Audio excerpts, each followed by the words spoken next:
And welcome back, folks. We apologize for the technical difficulties.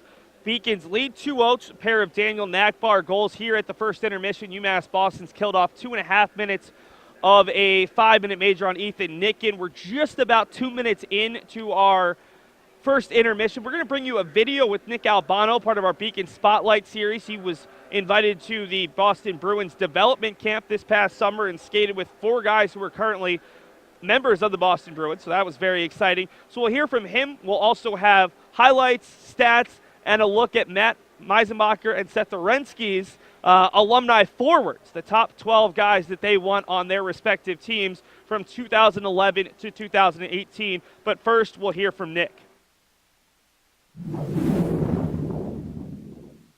I found out about the development camp through one of the head scouts, Scott Fitzgerald. He contacted me through phone and email. He had interest throughout the year with Collins, big contract and all that. So I talked to a few teams, and Scott, had a lot of belief in me, so I rolled with that.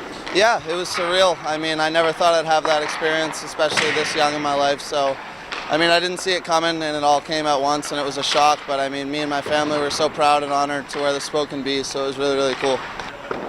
Just all the kids, no matter what age, they were all really conditioned, really fast, really strong. And just being out there with some of the kids, like 4 or 5 of them are playing with the Bruins this year, is just really cool for me to be able to say that, and just something that I'll remember for lifelong. Obviously I thought about it, but once I got there, we got through our skating test on our first day, and I felt really comfortable. And there was a few interviews with some of the scouts and some of the management there that liked what I was doing, so that was a lot of reassurance and gave me a lot of confidence going through the rest of the week. I met Zdeno Chara when we were getting lunch in the little room they had there, and he came up to me and was talking to us. And when I lost my tooth, I went in the training room, and there was a bunch of guys in there joking around about that, so that was something I'll never forget. Just speed. They focused a lot on speed. The skating tests and a lot of the physical tests were all about speed and agility, so I worked on that a lot with Jeff this summer and got a lot bigger, faster, and stronger. So once I got there, we did a bunch of that testing stuff, and they really labeled where I was weaker in my game and my stronger points, so I knew a lot leading out of that. Yeah, that's the plan. I would love to do that. It would obviously mean the world to me to go back to the Bruins, but any team, if they're offering it, I would love to go out and showcase my skills and just be honored to do it.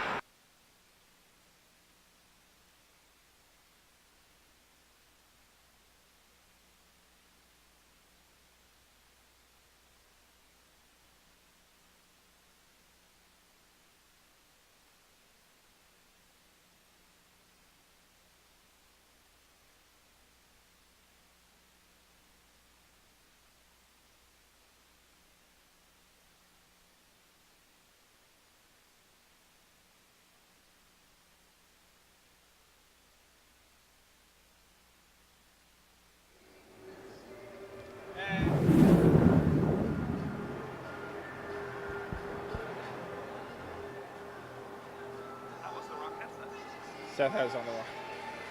And we're back here at the Edward T. Barry Ice Rink again. We apologize for the technical difficulties. Let's bring you the scoring summary from that first period. The Beacons with a pair of goals in the period from Daniel Nachbaur, scoring at 7:24, a power play goal 4v3, and then a 4v4 goal at 13:15. We'll have highlights of both of those goals. The assist on the first goal to Redler and Albano, on the second goal to Carter and Nicken. Let's take a look at the first period statistics. They're actually pretty even. UMass Dartmouth, 15 shots, but a lot of those were on the major late. And then the Beacons, a slight edge in faceoffs, obviously the power play goal, but the Corsairs with that 5-on-4 for the 5-on-4 major for quite a bit certainly helped out UMass Dartmouth's case as they racked up 15 shots in the period. Yeah, and I think a lot of those shots on goal came during those power plays. I think when skating 5 aside, the Corsairs were not able to generate much of anything, but the penalties have allowed them to increase their shot totals here. You see 15 for the period, and I think that's a lot. That's too many. Beacon's got to find a way to cut back on that a little bit, and I think as an aside to that, find a way to stay out of the penalty box. All right, so Matt, we mentioned this during the pregame. You and I took a little bit of time this week, did a little bit of studying, and put together our forward list, at least here for the first intermission. Let's show Matt's alumni forwards. Now, Matt was a freshman 2011, 2012. That's the first year that I spent with this Beacons program. And, of course, our graphics laptop cuts out at the worst possible time. But that's why we can always work around it. Let's take a look at the highlights right now. We'll get the graphics back up, and we'll look at that a little bit later on in our first period intermission show. So right now, if we can get the replays going, we'll take a look at the highlights from that first period as UMass Boston held on to a 2-0 lead.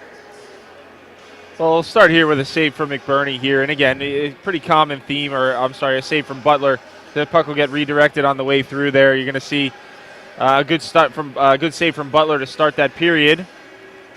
We'll follow that up. Should have been a UMass Boston goal here. Okay, here's the save from McBurney there on the wraparound.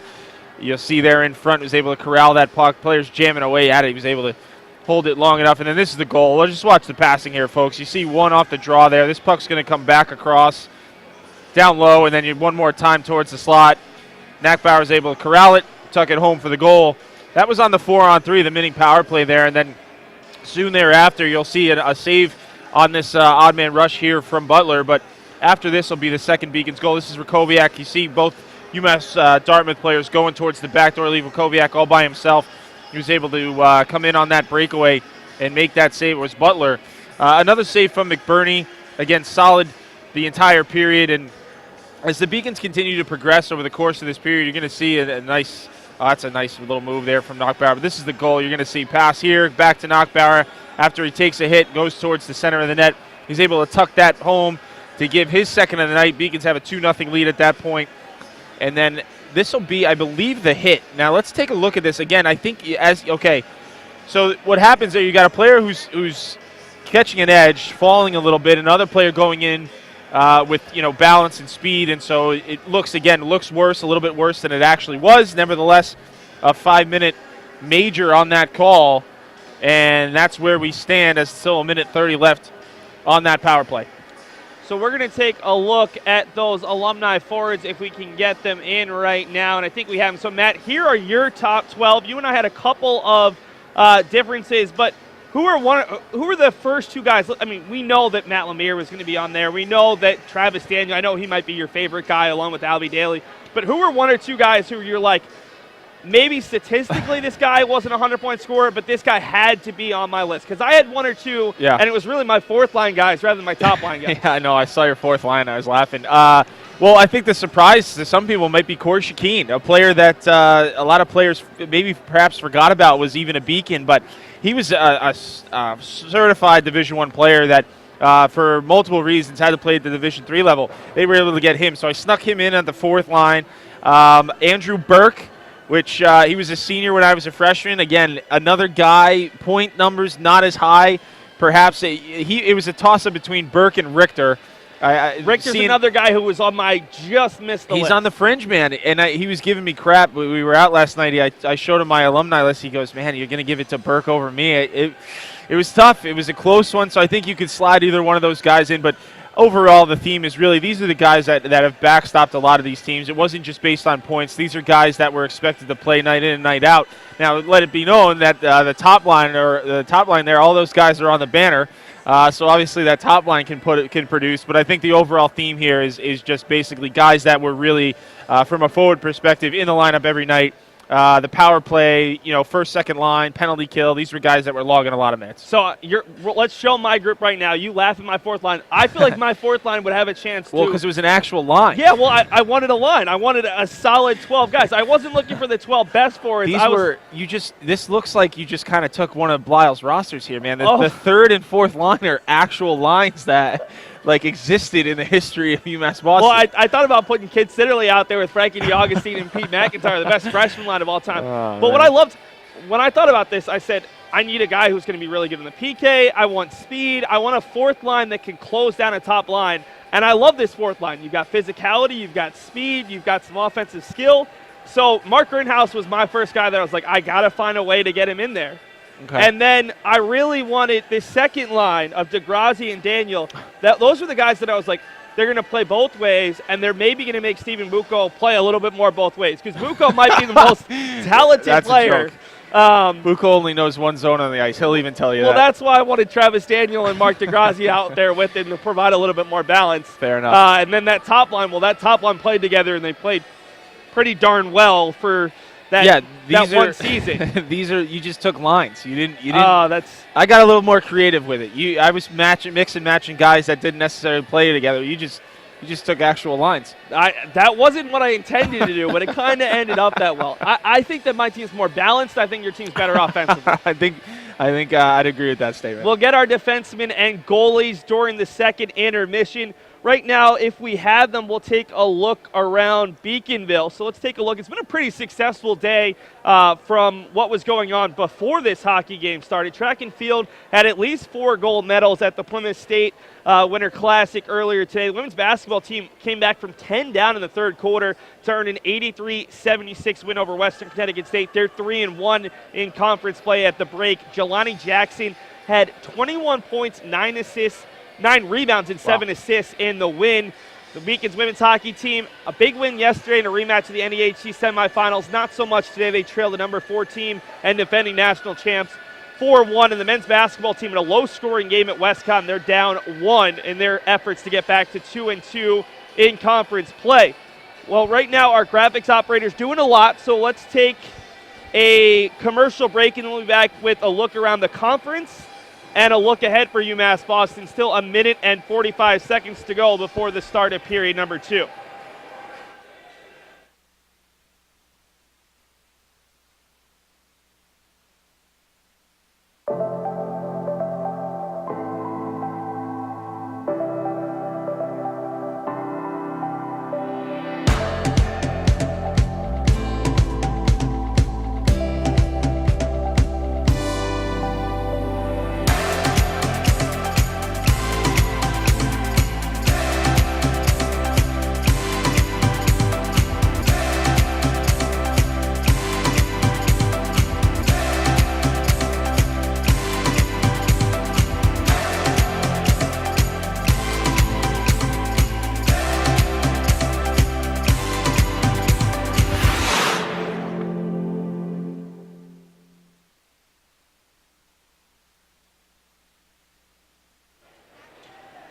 Take a look around the rest of the New England Hockey Conference. A big win last night for Suffolk over Hobart, upsetting the Statesmen 5-2, although Hobart outshot Suffolk 2-1. Hobart leads 1-0 on the road. Norwich trails 1-0 up in Henniker, New Hampshire, always a tough place to play. And Southern Maine leads Castleton, who earned a 1-1 tie yesterday with New England College. I mean, Suffolk the last 2 weeks has made a statement. Yeah. They were 0, I believe, 4-0-6 to start conference play. Back-to-back wins over nationally ranked teams, and the 2 teams were in last year's NEHC championship game. So Suffolk not a team to sleep on, but also that New England College-Norwich game, the more that Norwich and Hobart stumbles in the first half, the more of a little bit of a cushion UMass Boston has as long as Babson doesn't go on a wild run to start the second half. Without question, yeah. I think the highlight has got to be Suffolk, what they've been able to do. A couple big wins for that program as they try to establish themselves in the NEHC. 1-0 win over Norwich last weekend at Kreisberg, and then 5-2 yesterday, so they can win in a high-scoring game and also a low-scoring game. The shot from Ruiz, who's out there to start the second. Remember, UMass Dartmouth, the final minute 30 of their 5-minute major on the penalty to Nicken. Still looking for that first power play goal. They came in at 25% of the power play. The Beacons at 95.3% of the PK, 33 of their past 34. Behind the net, working with it is McDonough, the team's leading scorer, kept at the blue line. Ruiz tees up a shot, doesn't get anything on it. McBurney's hit in the goal, and that'll be Stephen Leonard. Little bit of an acting job there on Bailey, but it's going to be enough to send the Beacons back to 4-on-4, as there was contact, and then Bailey, an Oscar-worthy performance to sell the hit a little bit more. Yeah, without a doubt. I mean, he sold that one, and it worked. I mean, more credit to him. Stephen Leonard heated in the penalty box as well as he should be. He was just trying to make a play on the puck, and McBurney kind of read the play, saw him coming, and was able to stick his leg out just a little bit enough, sold it for the referee to make that call. So that's going to eliminate the rest of that power play for UMass Dartmouth, and instead give a little bit now on the back end towards the Beacons. Well, the Beacons killed off 4 minutes and 10 seconds of the 5-minute major. They're now 3 for 3 on the PK today, and they will be up a man for a minute and 10 seconds after Ethan Nicken gets out of the penalty box. He's been in there for a while. So UMass Boston's been very good on the special teams today. A 4v4 goal already, a 4v3 goal, looking to add a third as Stevie Bryant, who's staying out there, the extra skater here at 4v4, couldn't quite handle that pass in the neutral zone. If you're going to call for it there, Stevie, you got to be able to catch it. That pass was on the tape. Very interesting group out there. Roviak and Bryant, the forwards, as Butler couldn't quite handle onto the rebound. 12 seconds left on the penalty to Nicken. The Beacons about to go up on the man advantage for the 4th time today. Regnard eludes a defender. Down to 3. The Beacons are going to be in the zone to start the power play. Regnard takes a shot, but it goes right into the body there of Mason Nichols. Beacons up a man as Sanapass will join the fray. Chance to clear for the Corsairs, unable to do so, but they'll get it back behind the net. Working with it is Sean Leonard, the twin brother of Steven. Those two players didn't start their collegiate careers together. Neither started at UMass Dartmouth, but both found their ways to the Corsairs roster down in Bedford, Massachusetts. Beacons picking away. It's Peters onto the tape of Redler, but he couldn't quite get there. A hard hit at the head. That could be a 5-minute major, and we'll get the whistle. That was very hard and very high at the head of Nolan Redler, who's incredulous at the hit. Well, he's pretty resilient and not the tallest guy, so I think that also had something to do with it there, Seth. The contact point is always going to be higher with a shorter guy, but definitely cause for a penalty, and good to see Redler laughing it off. It'll be David Scarbeck, just the 2 for the elbowing. Maybe looked a little bit worse than it was as UMass Boston 5-on-3 opportunity for the next 39 seconds. Redler will take the face-off against Ruiz. A pair of players who were all region honorees this season ago. Redler wins it back for Albano. Albano for Chukrin and right back. Albano being pressured by Ruiz. And we'll go over to the far side now. Albano still with it. Lots of skating. Down to 26 on the 5-on-3. Redler thought about the shot. Dished it off for Chukrin for Albano. Beacons trying to open up a little space as Albano nearly lost that one. Up top for Chukrin. Chukrin with options, and it's too hard for Peters. Behind the net, the Beacons keep it alive with 10 left on the 5-on-3. Still don't have a shot. Chukrin, a hard shot that's deflected down. A nice job getting in front of that by Connor Court. In tight, it's Redler. Beacon gets up under that Santa pass. 5-on-4 now as the Beacons did not get a shot on target on the 5-on-3. Albano for Chukrin to the near side for Peters. Player dives in front, a little bit wide of Redler, and Redler dives and keeps it alive for Chukrin. Up top, Albano tees up a shot deflected into the netting by Santa pass. Not the greatest of looks for UMass Boston in that 50 seconds of power play time. Too much at the top. You got to move that puck low. You got to activate the forwards a little bit, even if it's just to get UMass Dartmouth moving a little bit more. That puck is too many times being held on the perimeter there, and you'll see the Beacons. It's very evident the Corsairs just packing the house, packing the middle lane there, and not allowing the Beacons much of anything in terms of a shooting lane. Still 1:03 to go, although Nachbaur can't keep it in there. Nachbaur already has 2 goals, able to evade a player in the neutral zone. Danny right onto the tape of Nicken, who was in the box for 5 minutes for the major penalty. Up top, kept in by Regnard, all the way across for Nachbaur. Down low for Skinner. Better movement out of this second unit. Sifferlin for Skinner on the far side, back for Sifferlin below the goal line. Sifferlin finds Skinner in tight, and Nicken couldn't quite find the handle. Now Regnard's shot is deflected down, and Sifferlin comes over to help out his teammates. Behind the net with 30. Up top, it's Nachbaur. Leaves it off for Skinner once again. Skinner for Sifferlin, who just was able to reach out with 20 seconds left on the 5-on-4. Skinner takes a quick shot, no rebound, and nicely handled by Parker Butler. You know, would love to see them try and find Regnard there. He's on the far corner at the point, and he's wide open. And if they can find a little bit of seam to get that puck to him, being that he's a righty, he's going to have a really nice shooting opportunity. Still 15 seconds, but boy, there were a couple times there on that power play. I just saw some opportunities to get him the puck, and with that much time and space, he's going to generate a good scoring opportunity. Beacons are 1 for 4, about to be 1 for 5, and now a 2-on-1 chance the other way. With space, it's DeFelice getting around Regnard, and then Regnard able to get back and at least make a little bit of a tip on that shot to slow down the opportunity. It's 5-on-5, but right now Regnard was down in the corner for a while. Still doesn't look 100% as the Beacons try to get out of their own zone. Yeah, he's going to look for a find change. Regnard, and Regnard will just try to fly it out, but doesn't get enough under it. Nicholas Short gloves it down, and he'll dump it in. Peer to the long change is not going to make it any easier on John to get off the ice. John skating with a little bit better pace, and then he's upended there in a hip check. McGregor into the zone. Quick shot and a high blocker save. McGregor knocks down the rebound with the baseball bat effort, looking to find Roviak. Yeah, nice shot there from McGregor. That had some heat to it. Regnard able to get off, and Helt kept it in the zone. A little bit too strong there, looking for the tape of Short, and we'll get an icing as two Beacons beat Short to the puck.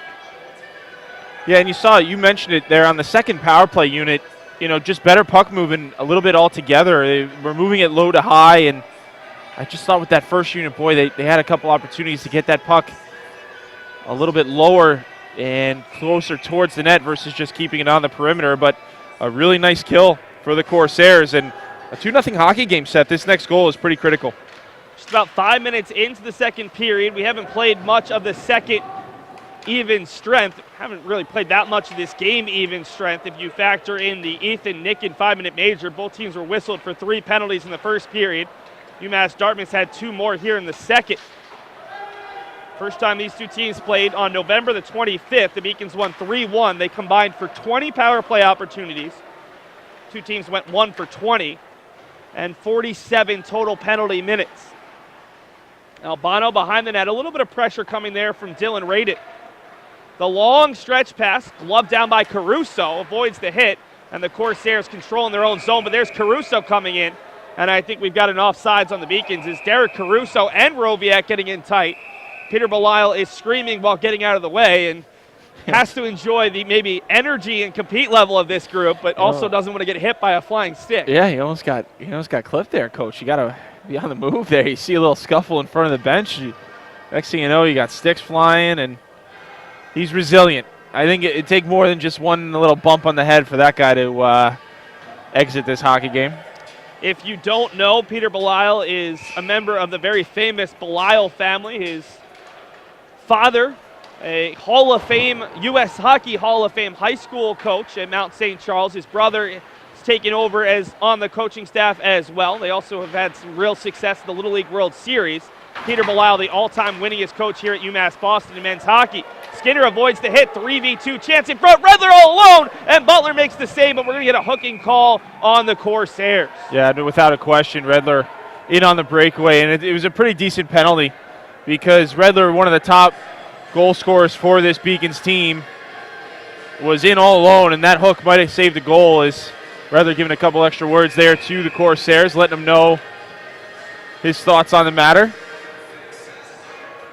And we'll see the Beacons power play right back out there. 14-10 left to play in the second period. It's going to be Steven Leonard in there again.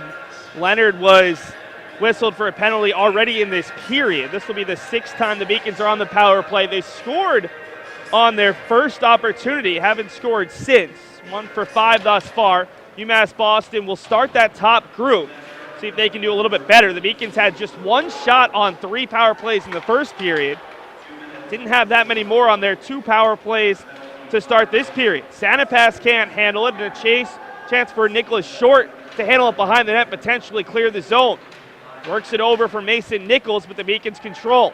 It's Chris Peters behind the net, off for a wide open Albano, but he didn't get quite all of it. Looks like he may have just missed on that effort from Redler behind the net. It was a great look from Redler to find him. Albano just didn't get anything on that. Peters behind the net, has a couple players in tight. Now Albano can't handle the pass. It'll go down the length of the ice. That is one that Nick Albano controls 99 times out of 100. Yeah, interesting. A couple miscues there, let's say, for number 5. Another one. And now he turns it one over in his own zone, although he's able to work it back. Good pressure coming here from the Corsairs. Brendan McDonough, the team's leading scorer. Yeah, Beacon's power play just doesn't seem to be clicking as it usually is tonight. A couple opportunities already in this hockey game, but really haven't generated, other than I think 1 or 2 really good scoring opportunities. I don't think generated as much as we're used to seeing. 45 seconds left. Sanapass gets the pass from Redler, tips it right back. Chucker at the top of the circle, and it's knocked down as there was a lot of Corsairs in front. It's knocked down with the glove there of a Corsair. Down to 30 seconds left of the man advantage as UMass Boston tries to get something going. Attempted clearance is kept alive by Chucker, and backhand feed for Nachbaur. Already with 2 goals. High shot, rebound, loose, and Redler's denied at the back post, and it's out of the reach of Chucker, and it will head off.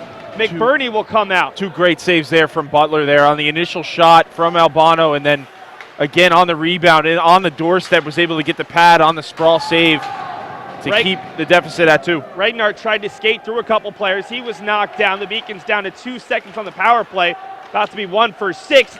Skinner couldn't quite get there. UMass Boston had some looks on that power play, better looks than they saw earlier on in the period when they were on a 5-on-3. But again, Parker Butler doing a little bit of the work, but UMass Boston not quite executing the way we're used to seeing.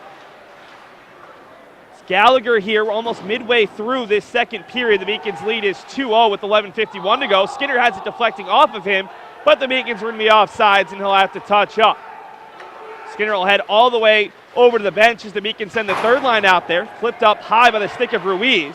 Big hit right at the blue line. Nothing coming of that. It'll be Gallagher spinning it across all the way for McGregor. McGregor into the zone, has two trailers behind him. McGregor will try to slow it down and avoid the hit.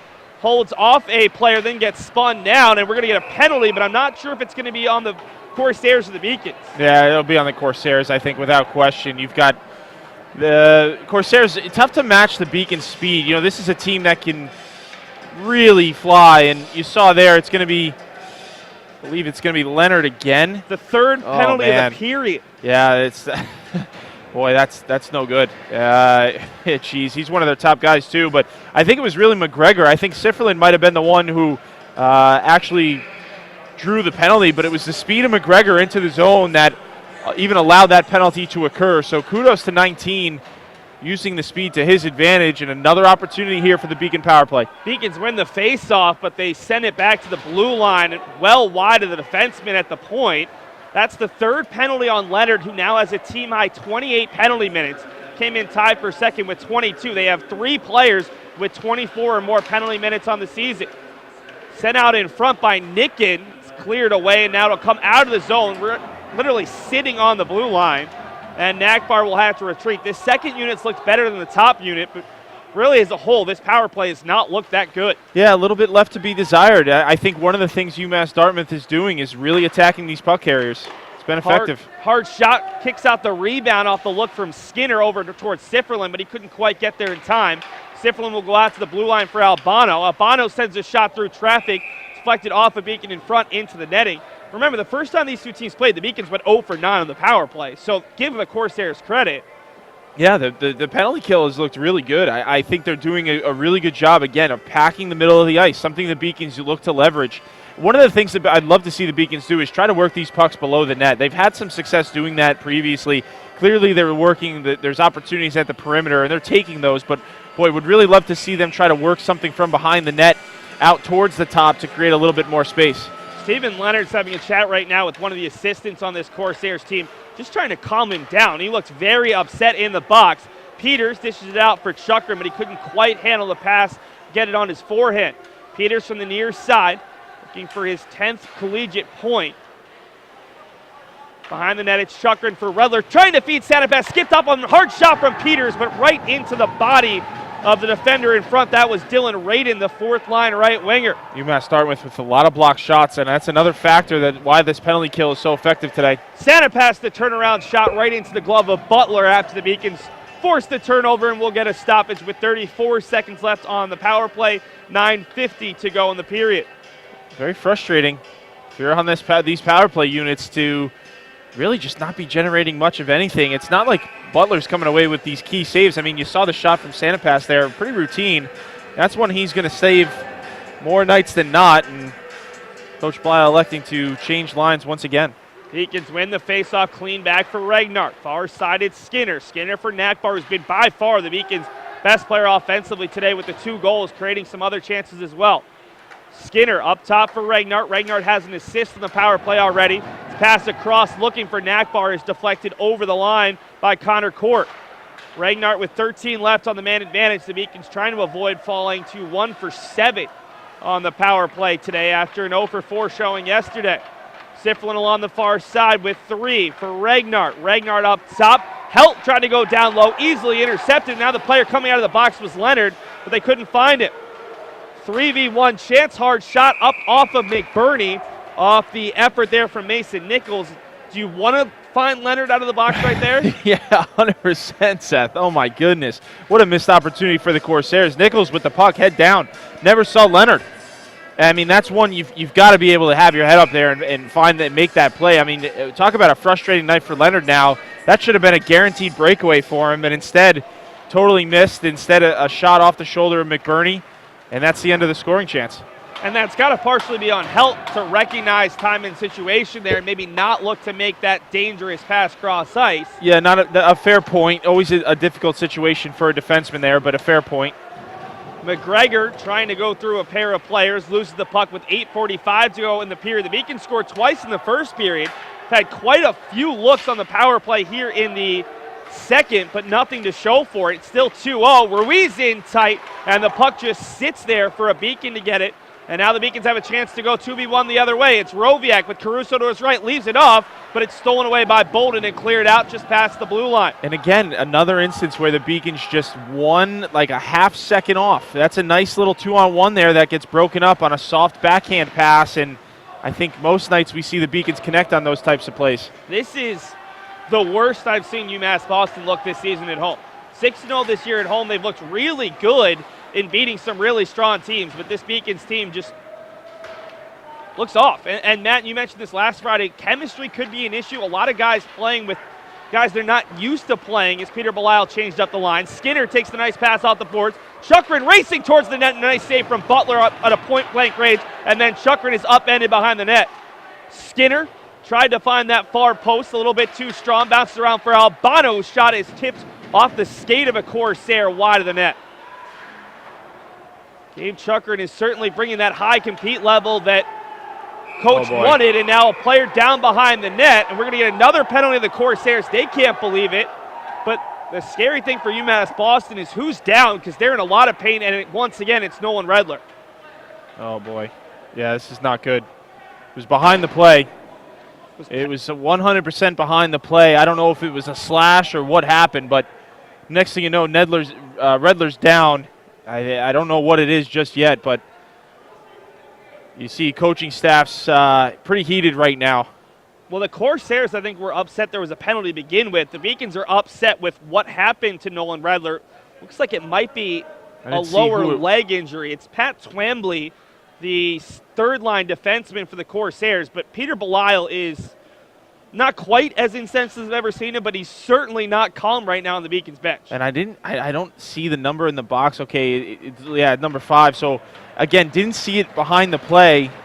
Redler seems to be all right there, but let's see if we have this on replay here. If we can bring it to you. Yeah, it looks like, oh, man, yeah. Wait till you see this, folks, on replay here. Redler gets absolutely blindsided.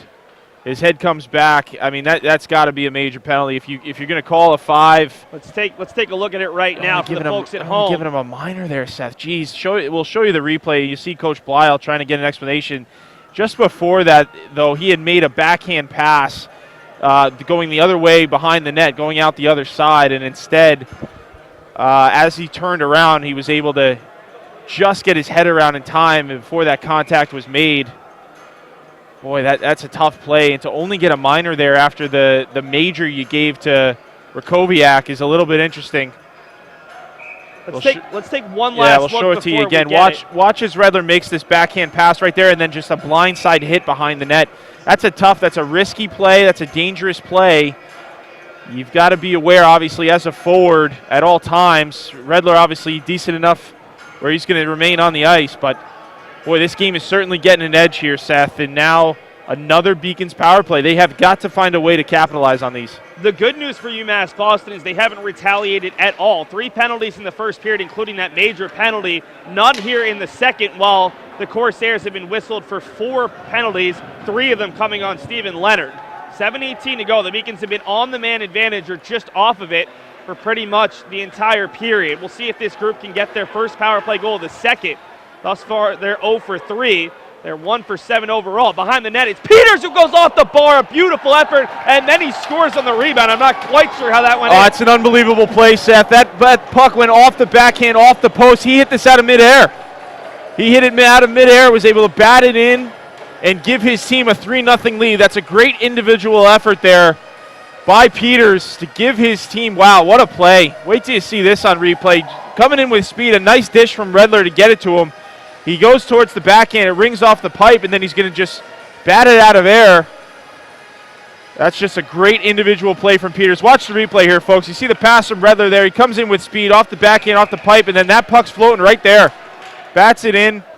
Beacons have a 3-0 lead. Great eyes by Matt Meisenbacher. I saw the backhand. I didn't see him put it in, but saw the reaction after the fact. So UMass Boston leads 3-0. Chris Peters' 4th goal in the season.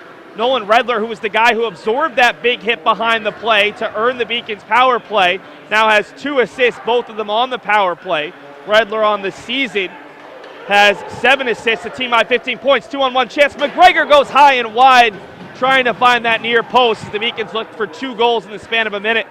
And again, a nice little play. This is what we're used to seeing with these Beacons. Once they have a little bit of confidence and momentum, they really start to fly. Beacons maybe trying to up their game after the chippiness from UMass Dartmouth. Loose puck finds McGregor, sends it in on Butler, and winning the foot race is Caruso. Caruso's pass deflected away, but he picks it right back up. Couldn't keep it in the zone, and now it's stolen away by Ruiz. Ruiz gets around Caruso. Backhand shot denied by McBurney. The nation's leader in goals scored a season ago, denied by Bailey McBurney on a huge breakaway chance. Yeah, that Caruso's got to make a better play than that. You can't have a turnover with all your forwards in the zone at the high blue line there. And what a stop from McBurney to bail his teammate out on that breakaway. I thought Caruso was going to try to give the penalty, but Ruiz might just have been a little bit too strong to make it look bad enough for a penalty. And the Beacons fortunate there as Nicken goes off the back of the skate of McGregor, and an odd man rush the other way potentially. With speed, the Corsairs send the shot wide by Jimmy Pelton, and it's knocked out of the zone. The Beacons with 2 goals from Nachbaur and now a goal from Chris Peters as they lead 3-0. Corsairs had to touch up near side. It's Pelton once again. Goes near side, and a great rebound save from McBurney on a quick look off the stick of Tommy DeFelice. One of the things I really like about the way McBurney plays net is how quick his feet are. You'll take a look at some of these saves. You'll see on the replays, and just really takes the bottom half of the ice completely away. But not only that, he moves laterally so well. You saw there, that's a quick shot off the pad. He's got to get his weight and all his body weight over onto that near post. He does it in about as fast as you can snap your fingers. That's a really tough play as a goaltender to not just get there, but to plug those holes along the way. Another save there. But if you're watching at home, some of the nuances of this game, watch how quick the feet of McBurney are on some of these saves. That was a really nice kick save after Jimmy Pelton had a quick look off the face-off win. 5 minutes exactly to go in period number 2. The Beacons lead 3-0 after Chris Peters scored a power play goal a couple minutes ago to push the Beacons lead to 3-0. Dan Nachbaur scored 2 goals in the first period, including a power play goal. UMass Boston scored 2 power play goals today after being 1 for their last 18. Stevie Bryant has Nachbaur going hard to the net, couldn't quite keep it with him. Behind the net for Nachbaur is a big hit on Carter, and then the feed from Nachbaur just over the stick there of Bryant. So the Corsairs have a 3v2 chance, but the pass is too strong, and Evan Helt will pick it up behind his own net. Another big hit, this time Helt goes over a Corsair. We're going to see a whistle because the helmet popped off there of the Corsairs' number 20, Connor Court, and the fans going crazy.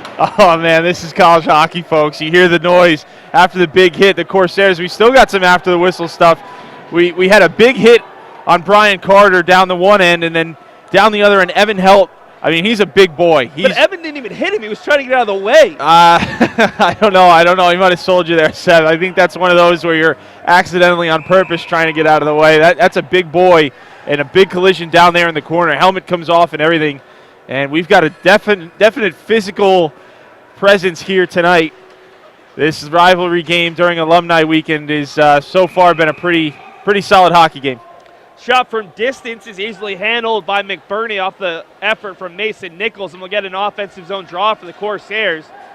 It's been very physical. Remember the first time these two teams played just 2 weeks ago, 47 penalty minutes, including a lot of penalties late in that contest. Some coincidental penalties between the two teams for some unsportsmanlike conduct. We'll see how this game closes out, but right now we've still got a game. The Beacons leading by 3, 24 minutes to play. Beacons were just off sides as Dakota Keene tried to get back in time, and we'll see where they draw this next face-off. It's going to come down towards the Beacons' end.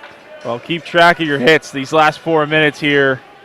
Boy, it seems like these teams are really gunning for each other right now, especially after that 3-goal lead. I think UMass Dartmouth really felt like they were in it, and then giving one up there, now down 3, and a rink that's very hard to win in, and you got to do what you can, and it seems like they're motive is going to be let's be as physical as possible, maybe create some turnovers. Dakota Keene, after a Corsair slipped in his own zone, Beacons keep it in a shot that's knocked down. Remember, though, the Corsairs riding a 3-game winning streak in which they've come back in each of the past 3 games. Now, this would be a big comeback on the road against the nationally ranked team, but they were down 2-0 the other night at Franklin Pierce and came back to win 5-3. So it's certainly something they've done recently as Sifferlin knocks down a player. He's going to be called for a penalty on the hit for Connor Cooley. Chance in front. McBurney, a glove save, somehow getting a glove in front of that. Corsairs nearly scored an extra attacker goal. And now we'll get the whistle as Sifferlin will head to the box. 4th penalty of the day against the Beacons. Yeah, it's going to be a call. It was right below us here in the booth. It's going to be a pretty easy call for the referees. And as you said, Sifferlin will sit on the interference call. But a big opportunity here now for UMass Dartmouth. Still 3:22 left in this period. So they're going to get a full 2 minor to finish off the second here. And I think if they can find a way to get one, boy, they climb right back in the hockey game. The difference between 3-0 and 3-1 is very significant, especially in the third period. Strength versus strength. The Beacons at 95.3% on the PK coming in today as Bailey McBurney makes another glove save, this time on Sean Leonard. The other side, the Corsairs at 25.9%, one of the nation's leaders. Beacons already 3 for 3 on the PK. They've allowed 1 power play goal on 14 chances this year against the Corsairs. We're going to get at least one, if not both players out of the circle, but first we've got some pushing and shoving between Eric Bolden and Garrett Gallagher.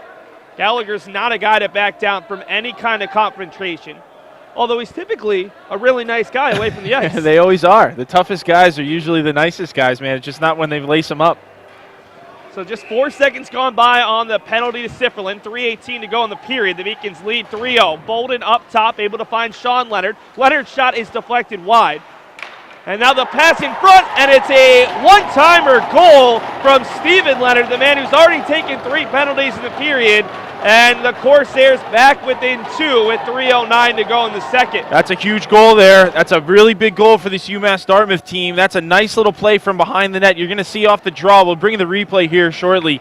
That puck's going to go behind the net. It's just a simple play. Puts it right on the tape. UMass Boston was kind of caught in a whirlwind. They were spinning around, and it looks like they lost coverage for just a half a second. And in that half second, Steven Leonard, we've mentioned his name a lot. A couple penalties, and the coaching staff was talking to him earlier, gets his team on the board to make this a 3-1 hockey game. His 6th goal of the season, 3rd power play goal. His brother, Sean Leonard, should get the secondary assist. Not sure who got the primary, as Redler tried to get a hit behind the play on Nicholas Short, but he ended up going down along with Short with 2:52 to go. And these last 3 minutes are huge here in this period. Can either team gain a little bit of momentum going into this second intermission? Well, once again, we mentioned it before, but this next goal now becomes crucial. With 2:52 left in the second period, you pretty much are already in the third. And so now it just becomes a real matchup game for these coaching staffs, trying not to leave their team at a disadvantaged position. Beacons win the faceoff, and now a chance for a 2v3 as Bryant with speed has Redler joining the rush. Bryant, very talented freshman who's the extra skater today, has seen a bit of time, and there's Skinner with the backhand baseball bat swing, but Butler able to make the save with 2:36 to go. UMass Dartmouth was out shooting the Beacons after 1. I think that the shots are going to be maybe even after 2. It's not like the Beacons have been able to totally dominate this period. It'll certainly be close. Without a question, I think UMass Dartmouth has done a great job in just kind of hanging around this hockey game and never letting it get too far away. I thought for a second there at 3-0, you saw the shift after that the Beacons were really going to pour it on, but UMass Dartmouth did a great job countering. Albano teed up a shot, but it went into the body of a Corsair. Second effort, Skitters wide. Now Sanapass sends a shot behind the net there, and it's Bolden over to Steven Leonard, the goal scorer for the Corsairs.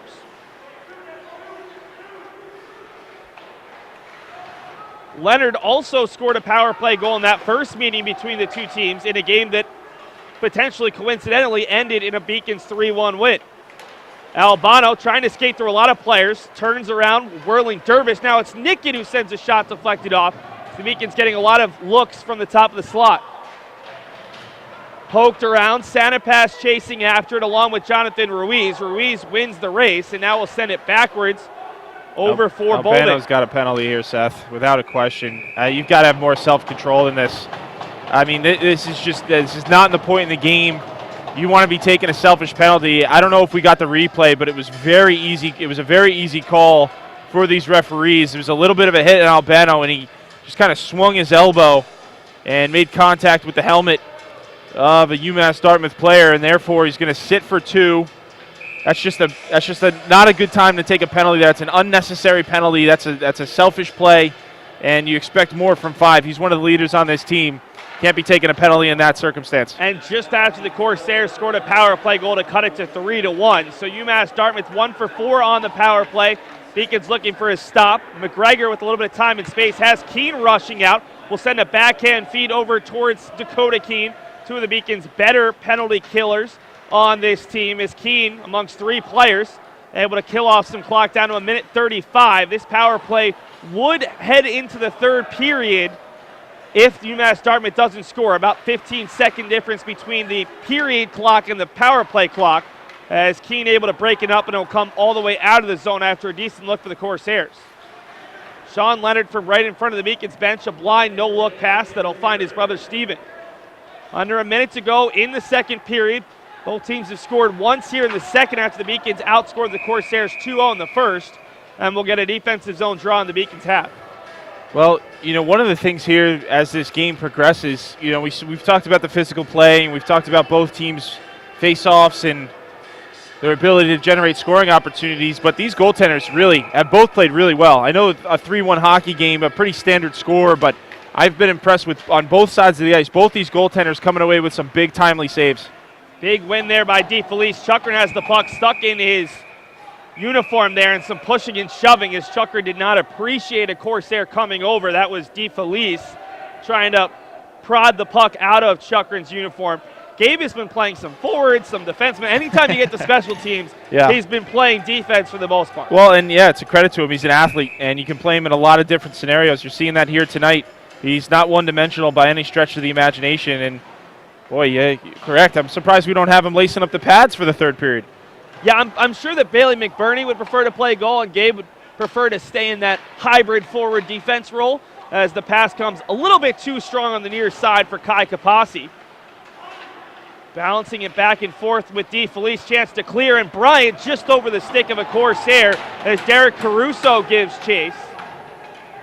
Caruso will just follow a player down the ice. That's Nicholas Short, badgering him a little bit, the talented player out of LA. We've got an offside with 8.9 to go and a chance for the Beacons to head into the intermission ahead by 2 if they can win this faceoff and send it down the length of the ice. Yeah, with 8.9, really should be able to, and we'll have to take a look and see as what options Coach Blyle has to take this draw. It's going to be McGregor, not surprised. He's usually their best faceoff guy.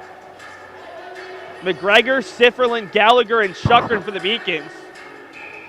It'll be Cameron Mack, the 4th-line center, to take it for the Corsairs. It's out there with Bolden and Court as the forwards. Said it'll be Bolden to take it, wins it into the zone. Chukrin will send it down the length of the ice, and that will do it for the 2nd. So a pair of power play goals. Peters for the Beacons, Steven Leonard for the Corsairs, and it's 3-1 UMass Boston after 40 minutes. But despite the fact UMass Boston led at 1.30, it doesn't seem like your typical UMass Boston team, and it also seems like the Corsairs might be closer than the score indicates. Yeah, Corsairs have done a really nice job hanging around this hockey game we mentioned previously, but this happens to even good teams. You'll see this even in the NHL, teams where I think you saw it the other night. Detroit was playing Tampa Bay, a game you would really expect the Lightning to I saw it, or most people saw it. Most people saw it. Thank you for getting critical of my verbiage there at the right moment, Seth. But a game that I think most people would expect Tampa Bay to just walk all over Detroit. And then here, another scenario. This is reminiscent of a lot of times where these two teams play. It always seems to be close. Sometimes it does develop into a point night, but you see here, a 3-1 hockey game. Corsairs found a way to kind of hang around, and with, just 2 goals difference going into the 3rd period, we're in for one here. A long conversation happening right now between our 2 referees, Gabe Chukrin and Jonathan Ruiz, probably about trying to keep this game clean for the 3rd period. On the other side, Garrett Gallagher had a long conversation with Peter Belisle and Corey Schneider. So clearly, Coach Belisle was not happy with the penalties the Beacons gave up late in the period. I'm sure there's going to be some choice words for that group in the locker room. Right now, we're going to take a look at a player who's not on the ice today but has played in the previous 3 games, Drew Gannon. Went down with an injury early last January, right after the Codfish Bowl in practice. At points during his rehab, thought he would never come back. Well, came back in a big way last weekend, played a big part in the Beacons' wins over Hobart and Skidmore. Was on the ice last night, did not make the dress list today. But we'll hear from Drew, and a big shout out to UMass Boston strength and conditioning coach, although he likes to be called the athletic performance coach, Jeff Ebbs, for not only helping him in his rehab, but also providing a little bit of help mentally in the rehab process as Gannon came back after nearly a full year off last Friday night in the win over Hobart.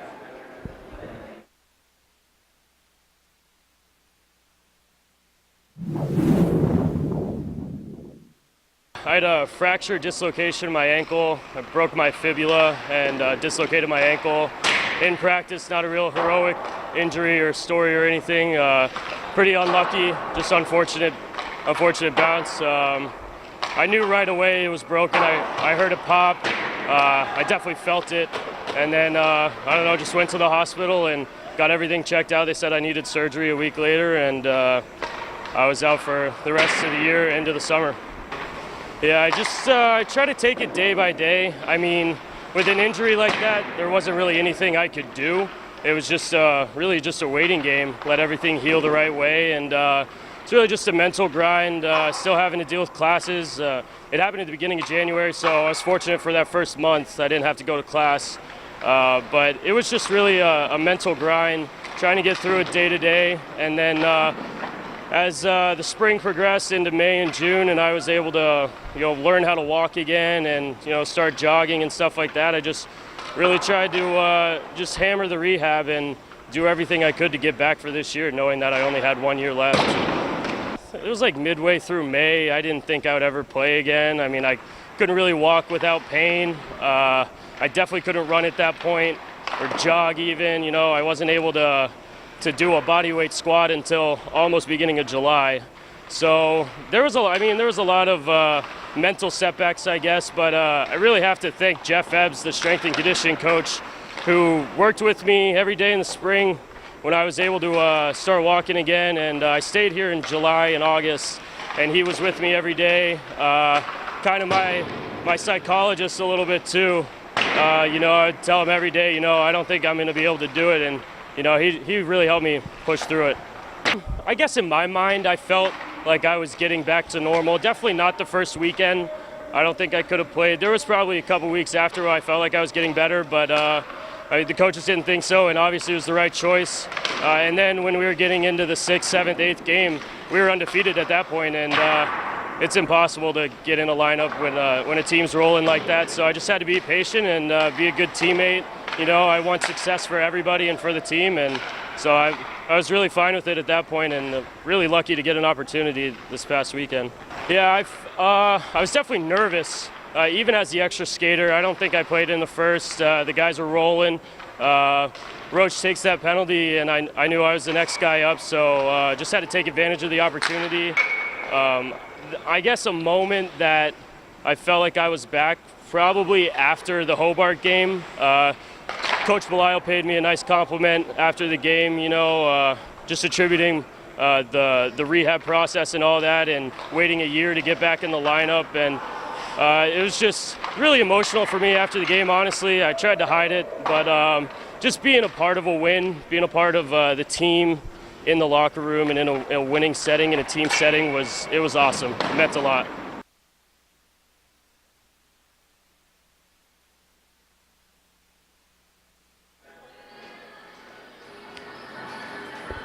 10 minutes to go before the start of period number 3. The Beacons lead 3-1, although they will start the third period on the PK. Nick Albano still has 15 seconds left in the sin bin.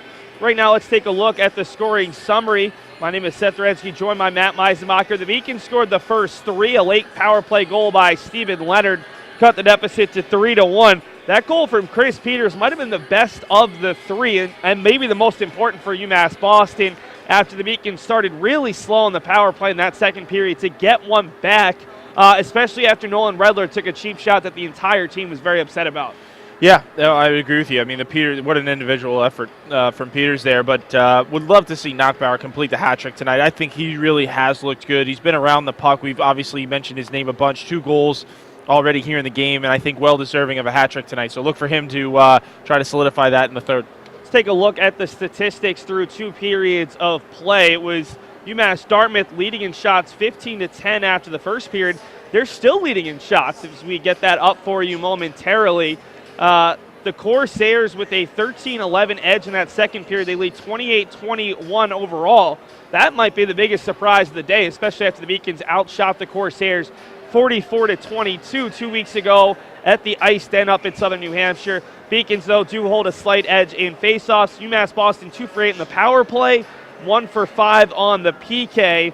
And the 2 teams have combined for just 29 penalty minutes after they did 47 of them 2 weeks ago in that Beacons 3-1 win. What, if any, of those statistics stand out to you? I honestly thought the shot totals would be a little bit higher for the Corsairs, especially late in that period there. McBurney, on some of these power plays, it seems like he's had to make 4 or 5 different saves. But I think overall it's pretty reflective of the score. I think the only difference being the Beacons were able to capitalize on a couple more and have generated, I think, a few more scoring opportunities there. I think the one stat that's missing there is the hit totals. I'd be very curious to see what the hit totals are for these 2 teams. And I think as we were talking about off-air, and we mentioned a little bit there late in the period, the referees talking after the second period with the captains, I think makes it pretty clear that any type of foul, any type of penalty this period is going to get a call from the referees. Yeah, and anything big might be more likely to be 5 or 10 than we saw in those first 2 periods, although already one major call has gone against the Beacons. It was Ethan Nicken sent off late in the first period. Right now, let's take a look at our defensemen and goalies. We saw the forwards from 2011-12 to the 2017-18 season. At the first intermission, a lot of similarities. Let's take a look at the defensemen and goalies first. Matt's pick for the 6 defensemen and the 3 goalies. And Matt, there was a little bit less disagreements on these, but what were some of your harder choices? I think goalies we were kind of set, but in terms of picking those 6D, a lot of these guys who you're not only friends with, but played with some of these guys as well. Yeah, I mean, most of these were pretty easy. And in fact, I think most of these guys actually played, there was some overlap. Most of these guys played during the same tenure. I think what can be said, I mean, Cornell and Bishop Florentino, I mean, these guys were offensive power. They were basically forwards playing D. Those were the 3 offensive guys I picked, and then Houston, Mason, and Crawford were all guys who logged a ton of minutes for these Beacons over the course of their career and really backstopped a lot of these offensive guys. So I tried to break up my defensive guys a little bit as we'll take a look at my group. And also, I picked my one and done. We saw you with Corey Shakeen. I thought Cody Dixon was a guy who might have had the heaviest slap shot that I've ever seen. So while Dixon only played 1 season at UMass Boston after spending couple seasons in the NAHL, he made my list, and I gave a little bit of credit to a guy who played a little bit further back, Steve Weston, a guy who made the all-conference team, a guy I know who you're still close with. He made my top 6. In terms of goalies, Billy Faust was our starting goalie. I put Kevin Bendel ahead of Zach Andrews. You put Zach Andrews ahead of Kevin Bendel. Either way, you're pretty happy with your top 3. Looking at some of the talent, like I wasn't able to include Andrew Crawford, a guy I would have liked. Neither of us had Cam Harvey, who might have been the best skating defenseman. Yeah. There's some really talented players. And then once you include this year's class that started as 10 seniors, the alumni just get better and better. It's scary just to see how much talent has come through the Edward T. Barry Ice Rink, formerly the Beacons Ice Rink, over the past 7-8 years while we've had a chance to, well, you were on the bench and I was up here getting on the bench as a part of the team. That was not meant as a dig in any way. Keep doing your thing, Seth. Let's take a look around Beaconville right now.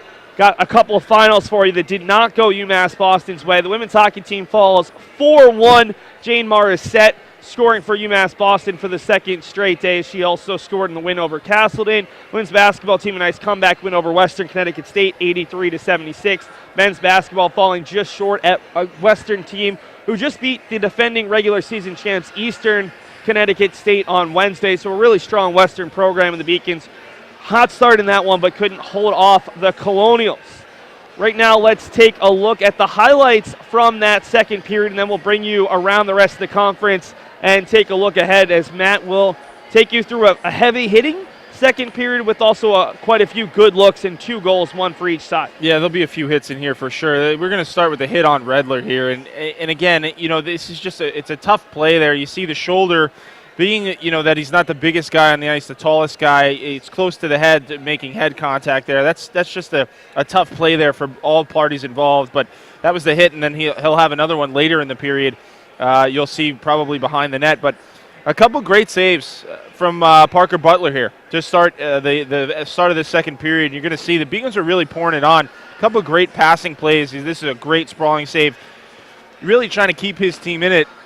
And I think he's done a fantastic job of really not trying to do too much. He makes that first save and then tries to put the rebound into an area where, at the very least, his defense can try and corral. This is that hit on Redler, man. That was just such a really tough play to watch.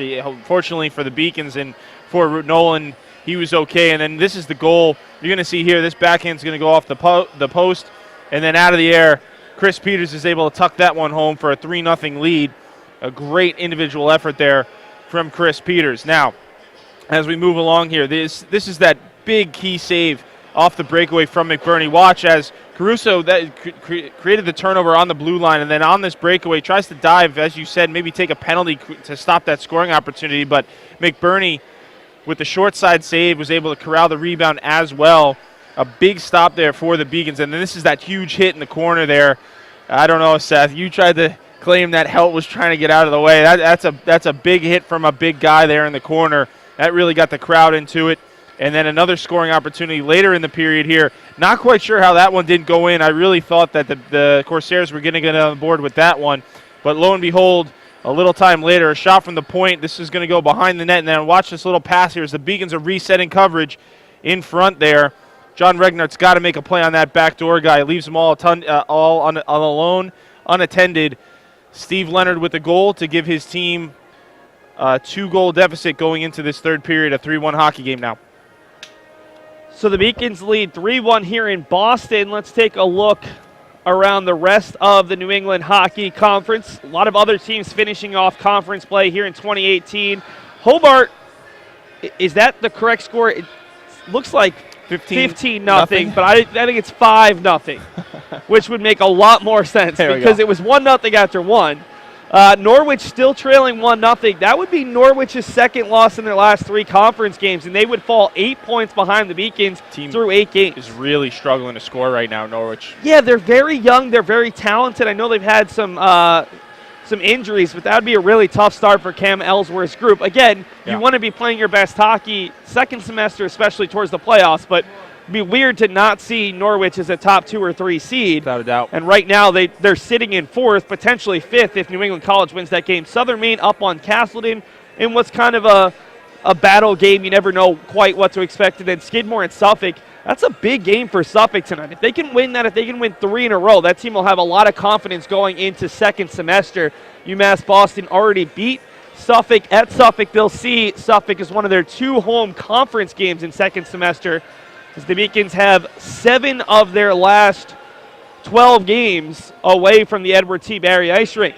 Let's take a look ahead for UMass Boston, mentioning the Edward T. Barry Ice Rink. Well, I know it's a while from now, but the Codfish Bowl is the next home game for UMass Boston, next game overall. The Beacons will host Tufts, who's gotten on a little bit of a run, on the 4th of January. That's a Friday at 4 p.m. And then on the 5th of January, they'll host hopefully the championship game. Obviously, you can't look ahead, especially with the Codfish that has been seeing the Beacons a little snake bitten before UMass Boston opens conference play on the 11th of January at New England College.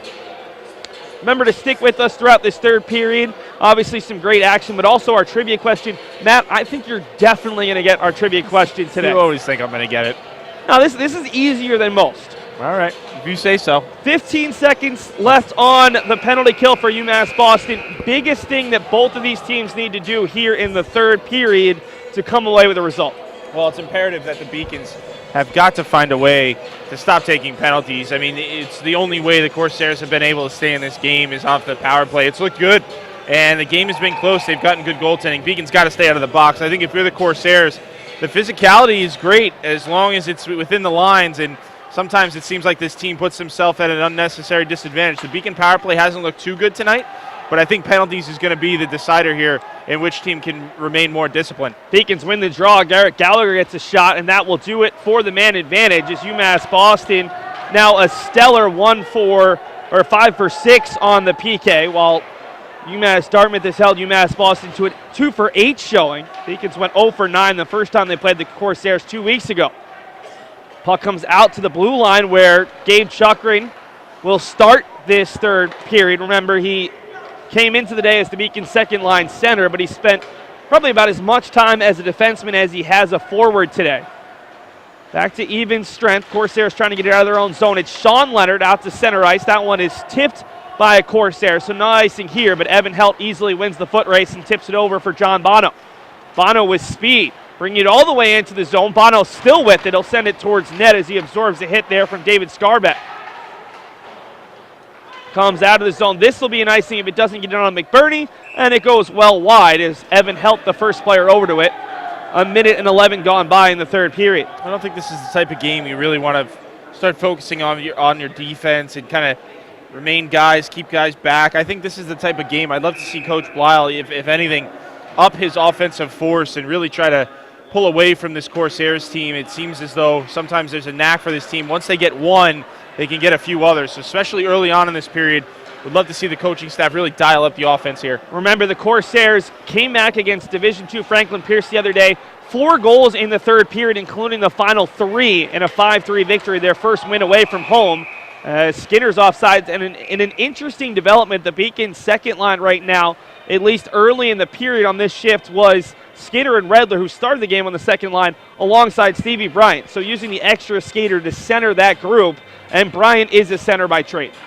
Yeah, and wouldn't be surprised if Coach Blyle tries to, mix things up a little bit. I think he's been a little bit underwhelmed with the way this team has performed of late, and we'll have to see as this period goes on what he does with the lines.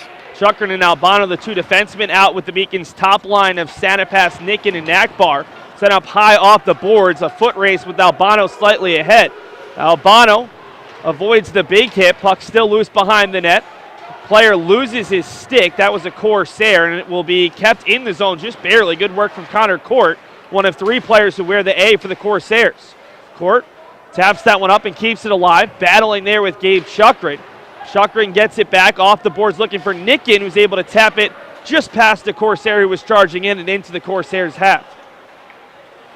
That one goes off the back of the helmet of a Corsair. Then Ethan Nicken hits him high, and the Beacons have a chance bringing it into the end. It's Nachbaur for center pass. Puck's loose. The Beacons score, but first I think we're going to get goaltender interference on UMass Boston. Yeah, I don't think this is going to count.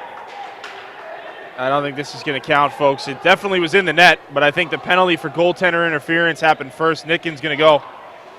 Yeah, no question about it. That's a relatively easy call for the referees.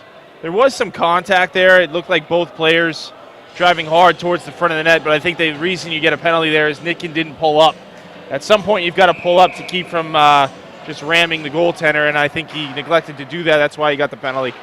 So Ethan Nicken back into the box, was charged with a 5-minute major back in the first period. This is the 6th power play today for the Corsairs. They're 1 for 5, scored on their 4th opportunity, a Stephen Leonard power play goal. He scored the only 2 goals this year for the Corsairs, who lost to the Beacons 3-1 on November the 25th. That was a Sunday 2 weeks ago, so the second time they're meeting in 14 days. It's Leonard with the puck right now. Pair of Beacons badgering him. McGregor dives and pokes it out towards the opposing blue line, and here comes Dakota Keene. Keene with speed pressuring Jonathan Ruiz, who's able to get the puck across for Sean Leonard. Leonard all the way into the zone. Sean started his collegiate career at SUNY Fredonia, the place that Eric Nowak actually started his collegiate coaching career as an assistant before spending time at Johnston Wales as the head coach, and now in his 3rd season at UMass Dartmouth. Good clearance from the Beacons with a minute gone by. The nation's top penalty kill, looking for their 5th successful kill tonight. They came into this game 33 of their last 34, and with a successful kill here, they would be 38 of their last 40. It's a nice play by Albano there just to kind of rub that puck off, and then was able to corral it, dump it down, Just a nice little play there from the defenseman. 30 seconds left on the man advantage. The Corsairs had to touch up. Albano across for Chukrin, who's fighting with a pair of Corsairs. Chukrin will send it down the left of the ice. And the Corsairs, at least to my recollection, haven't had a good look at all on this power play. No, this has been what we've seen from the penalty kill. This is what we're used to seeing now for the Beacons. Just, again, systematic in the way they approach these things, corralling the puck, sending it 200 feet. 95.3% coming in. Very impressive total. And the fact the Beacons have gotten 2 power play goals today also will probably help their confidence. The Beacons came into the day tops in the New England Hockey Conference, plus 10 on special teams. They're now plus 11 with their 2 power play goals, 1 power play goal allowed. And we've got a stoppage back to 5-on-5 as Parker Butler picked up the bouncing puck and a shot from distance. Almost 5 minutes gone by here in the third period. The Beacons have killed off the final 15 seconds of 1 penalty and another 2-minute minor. So we'll see Stevie Bryant and that second line come out there along with Skinner and Redler, who fires a shot right off the face-off, but another save from Butler, who's looked very calm and comfortable tonight against the Beacons. That's a really nice face-off play there. By Bryant, you just kind of allow, you tie up your center and then allow Redler to come through, grab that puck, and just fire it on goal. Those are tricky saves for goaltenders. That was a nice little face-off play we just saw a minute ago. Corsairs trying to bring it into the zone. Good battle right at the blue line as Patrick Wren couldn't beat a Beacon to the puck. That was Bono. Bono backhands it out into the neutral zone, and the Corsairs will attempt to dump it in. Regnart easily gets there first, trying to find Skinner, who gets knocked down. Skinner loses it, chance from the top of the circle, but stepping in front of the shot was Regnart before the puck could get to McBurney. Yeah, that's a great block there from Regnart. Puck comes all the way down in on Butler off the stick of his own teammate, and we'll get another offensive zone draw with 14:43 left in the period. And you can see even, I think the message well received from both teams. These referees just not having it after the whistle. We were seeing a bunch of extra whacks and hits. And this time, really not much of anything. I think the referees have let it be known that they're not going to tolerate that moving forward in the hockey game, as the second period really had a nasty edge to it. Beacons will send out that top unit for the offensive zone draw. Nachbaur's been very good in faceoffs all season long. Nachbaur, though, can't win the draw there against Ruiz, and the Corsairs send 2 guys out. Centering feed is broken up there by McBurney, who came well out of his net to step in front of that feed for Connor Court. Gallagher trying to poke it around for Sanapass. Sanapass is not the guy you want to get tangled up with. And it's Carter. Carter right onto the tape of Nickin, couldn't hold on. Puck stays in the zone. Court, though, battling with Nickin, and the Beacons have a chance to clear with Sanapass. Sanapass ahead for Nachbaur. The Beacons try to earn a win on Alumni Day here. There's a dangerous backhand feed, and Carter just elects to poke it forward for Nickin. And Nickin able to find Sifferlin, who is offside. Couldn't quite keep his body in front of the puck. Dragged himself offside. Yeah, I was about to say, vice versa there. Kind of hard to do. Lost the puck as he was pivoting on the blue line. Created the offside, but boy, Seth, this game is kind of screeched to a halt here. I mean, we've had pretty good pace for the majority of this hockey game. This third period has kind of been really stalled out a little bit. Yeah, sluggish would probably be the word. There's been a lot of whistles. Neither team really looks to have that that edge that you would expect in the third here. We'll have to see as time goes on if that changes.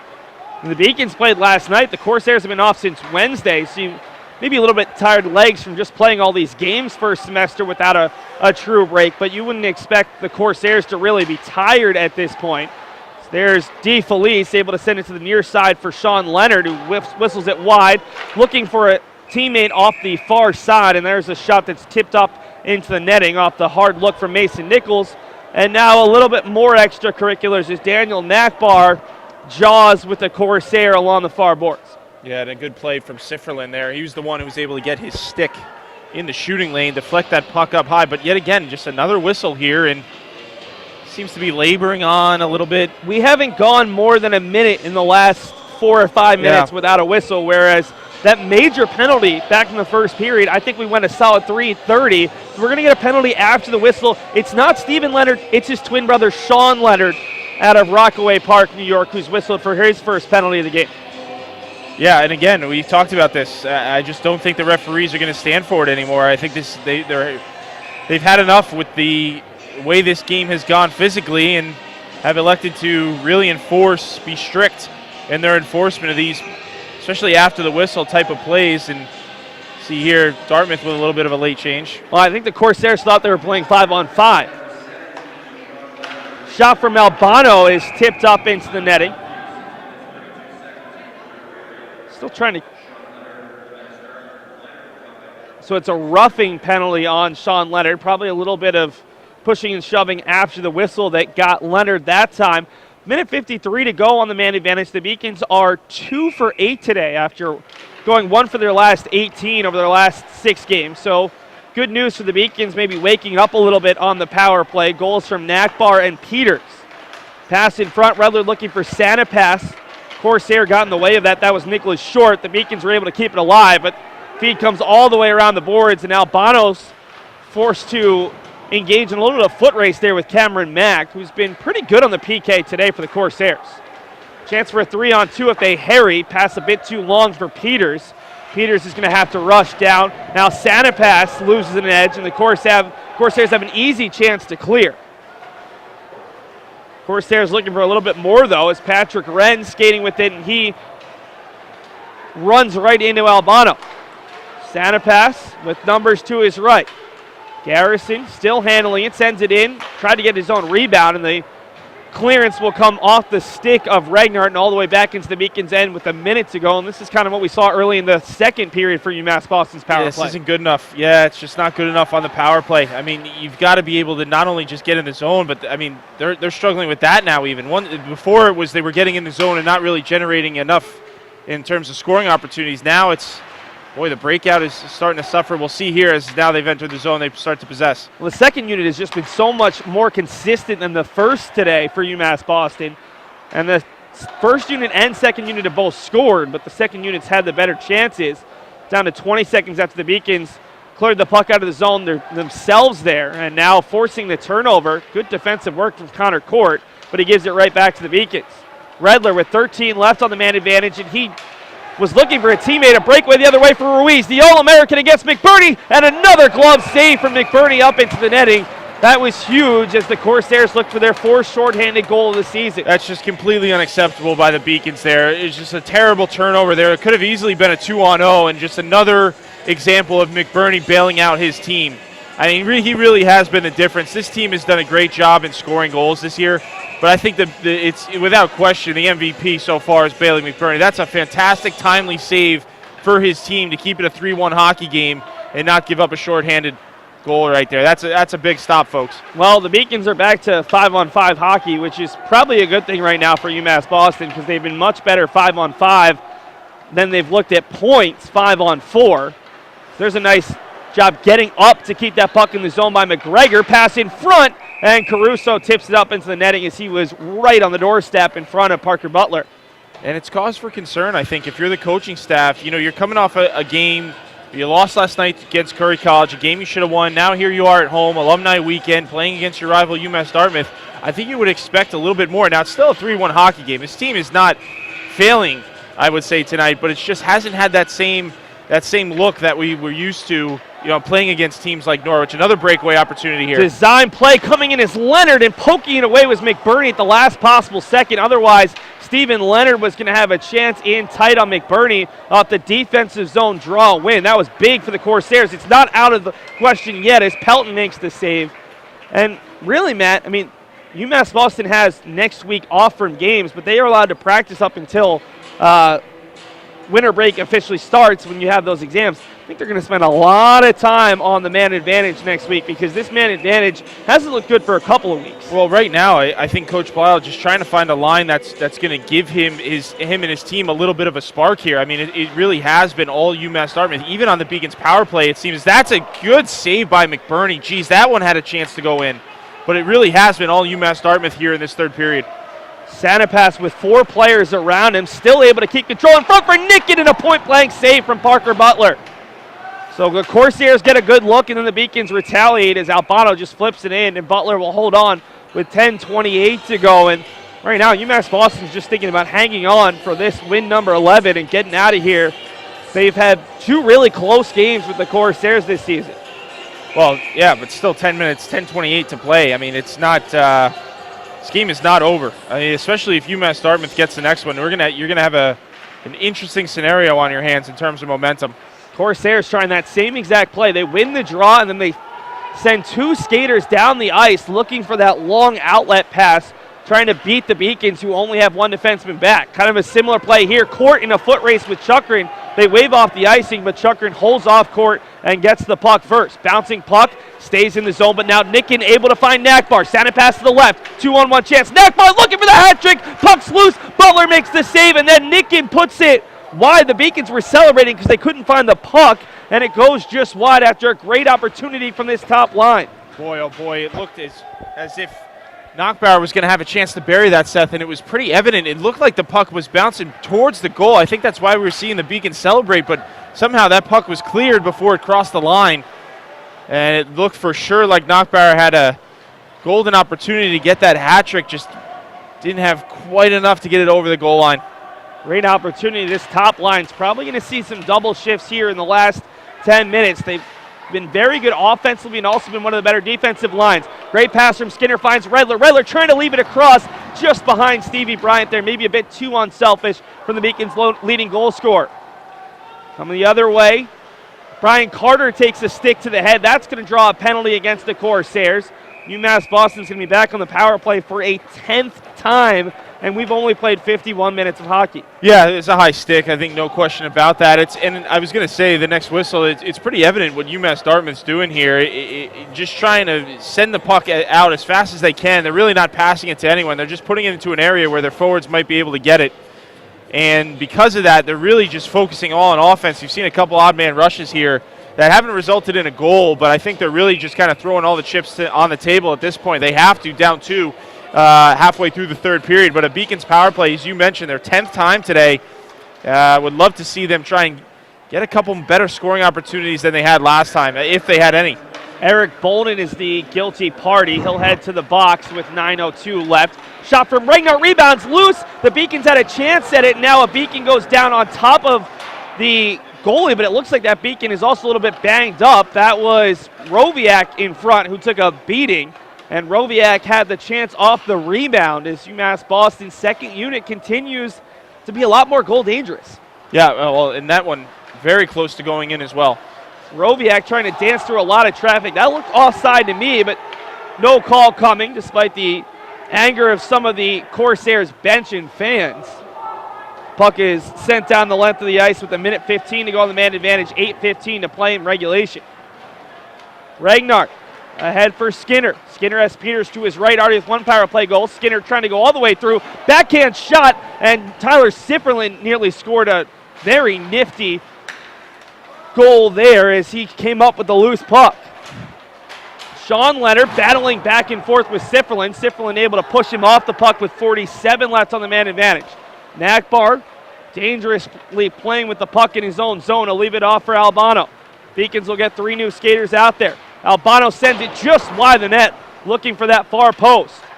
Kept in by Chukrin. Behind the net for Redler. Redler already with 2 assists, trying to feed it in front. Butler lost his stick there for a moment. Redler goes down, and it's cleared just past the blue line by the Corsairs. Albano just leaving it for no one in particular, and the Corsairs have another chance to clear, batted down by Chukrin with 15 seconds left on the man advantage. Chukrin from the far circle. Butler with the shoulder save, and now the puck is loose with 7. Nothing else. The Beacons able to keep the Corsairs from getting any looks here over the last 2 minutes. Redler with the teams about to go back to 5-on-5, and we're even. Chukrin tees up a shot, and it's knocked down right in front of him by Cameron Mack. Yeah, and a decent power play there for the Beacons. A couple scoring opportunities there. I think you've got to be happy with that if you're Coach Blyle, but the best part about that, 2 minutes now off the clock and still a 2-goal lead. And the Corsairs, unlike their last penalty kill, didn't get any looks against Bailey McBurney. Remember that great effort from Jonathan Ruiz, and then a shot from an awkward angle. McBurney couldn't cover his near post, and I believe it was Ruiz who cuts the deficit to 3-2. And that one's on McBurney, folks. Unfortunately, the guy doesn't make many mistakes, but this one's pretty bad. If you're going to play the puck as a goaltender, you just got to make sure you're putting it into an area where you can get your forwards or your D can get it. Number 2, that you don't flub it. And McBurney did not do either. You're going to see on the replay here, he definitely does not get all this puck. He puts it into an area right on the tape for UMass Dartmouth, who from a bad angle was able to tuck that home, and all of a sudden now 3-2 hockey game here with 6 to play. It's a rare miscue from Bailey McBurney, who's been so good this year, especially here at home. The Beacons are 6-0 this season at home. They've won every single home game by at least 2 goals. They're going to need at least one more to keep that streak going. As the Beacons about to go up a man, at least I thought, as a player came out of nowhere, but that was just a back referee. A great chance from Nicken in close. Great play by Gallagher, getting that puck deep and then finding Nicken in front. Parker Butler with a great stop. Timely save from Butler. Bolden and that top line out there for the Corsairs as Carter gets knocked down by one of the Corsairs defensemen. It's Bono with it with 5:52 to play. Can UMass Boston hold on? They led 3-0 at one point in this contest. Bono with speed all the way in, takes a little bit of a slash and then sends it just wide the net. Kept in there by Nachbaur, who has 2 of the Beacons' 3 goals today. Redler watches that one go all the way around for Ethan Nicken. Nicken had a hat trick last weekend, sends it wide of Redler. Coming on is Bryant, putting a little bit of pressure on Sean Leonard. Overskates the puck, the feed, able to find Brendan McDonough, the team's leading scorer. Pelton sends it in as a Corsair goes down right along his own blue line. That's McDonough, and the Corsairs are furious that there wasn't a call against the Beacons. Yeah, Redler got away with one there. That was a slash he got away with pretty clearly. Albano for Skinner, over for Redler. Redler's shot, I believe it's gloved, although I couldn't quite see it, and now Redler, a little bit of bumper cars. A couple of Corsairs around the net. Well, 5 minutes to play now, and matchups just become so crucial. You've got a 1-goal lead if you're Coach Blyle. And with 5 to play, you've got to start thinking about where you're going to mix in. Obviously, you're going to go with your top 2 lines where you can, but where you're going to mix in those 3rd and 4th. And it looks like you're going to go with the 3rd here. Not surprised, this Peters, Keene, and Sifferlin line has looked fairly good tonight. Referee's talking about something here. Well, and Eric Nowak just had a long conversation with the referees, and now Peter Belisle wants to get in their ear as well, as a penalty here would be really costly for UMass Boston. And I think just a referee conference there. Nothing, no penalties resulting.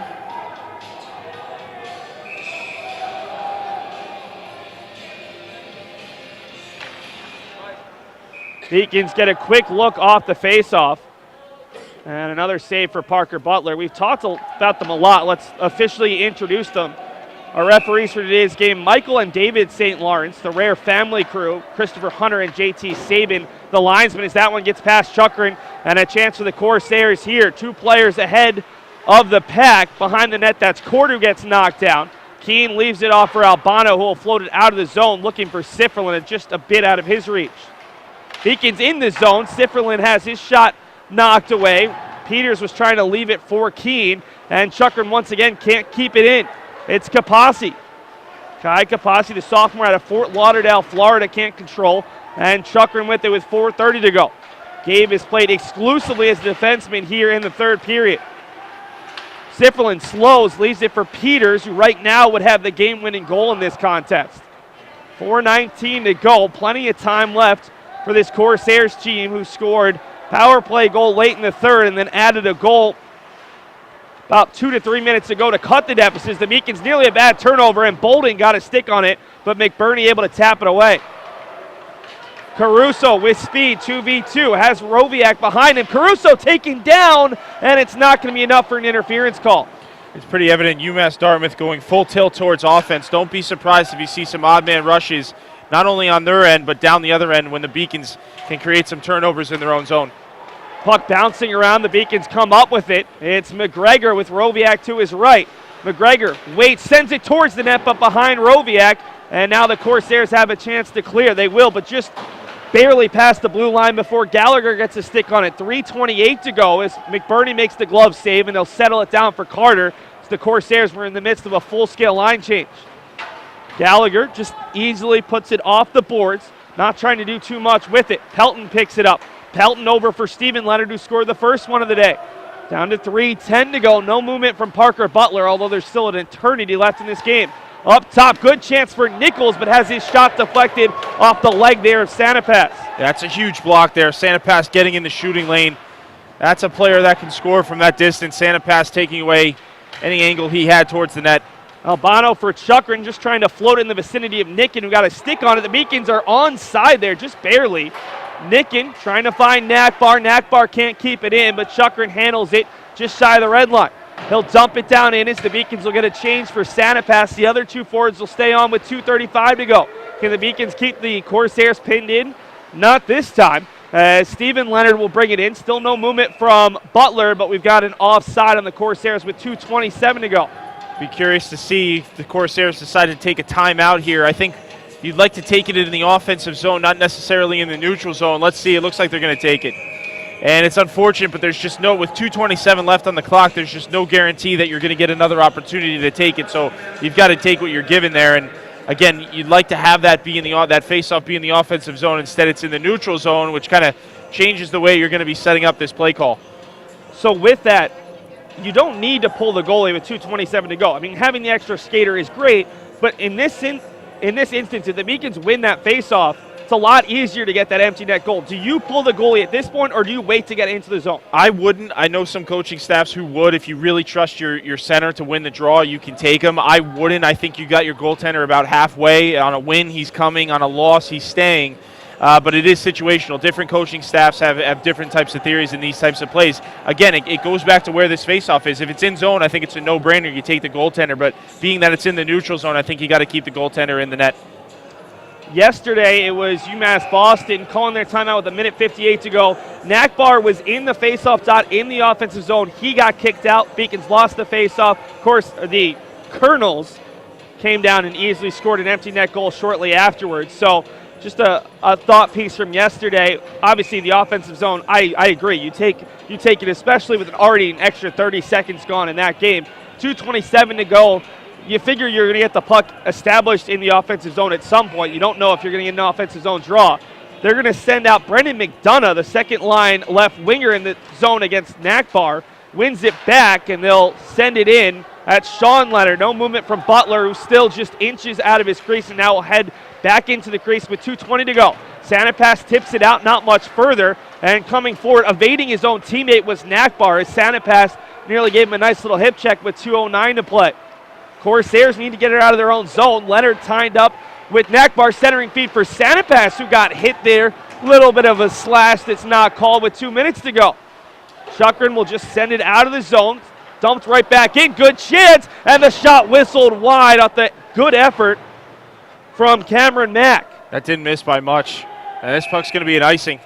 And now you've got to take your goaltender, I think, with 1:45. I don't see any reason why you wouldn't take him here. Eric Nowak is talking to his players. No indication over to Butler yet. Butler gets the sign from Nowak to wait and listen. Interesting. Very interesting not to take the goaltender there. Again, it's similar to the timeout. There's just no guarantee you're going to get another offensive faceoff, so must be a coaching decision. Ruiz wins the faceoff against Nachbaur, who's lost back-to-back faceoffs here late.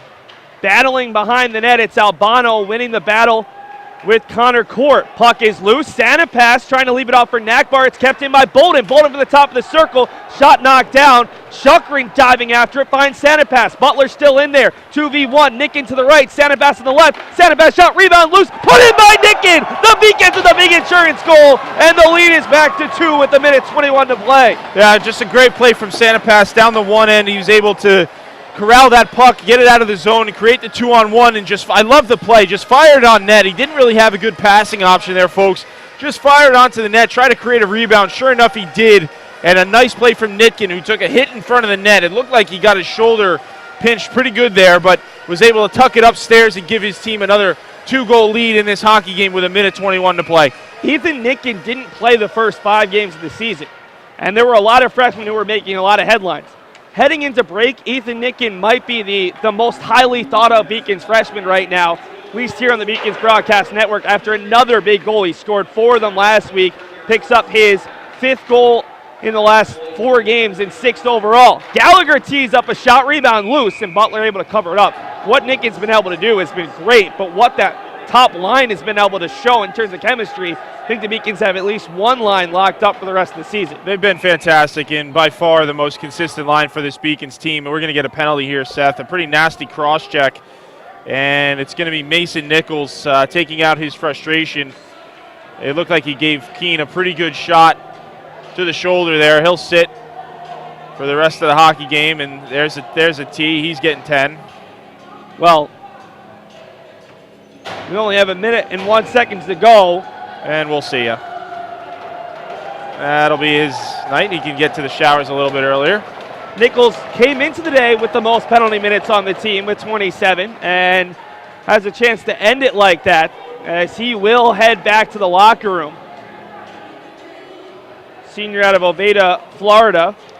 He's still having some words for one of the St. Lawrences. This is always my favorite part. You get tossed, you got to go by the opposing team's bench here. And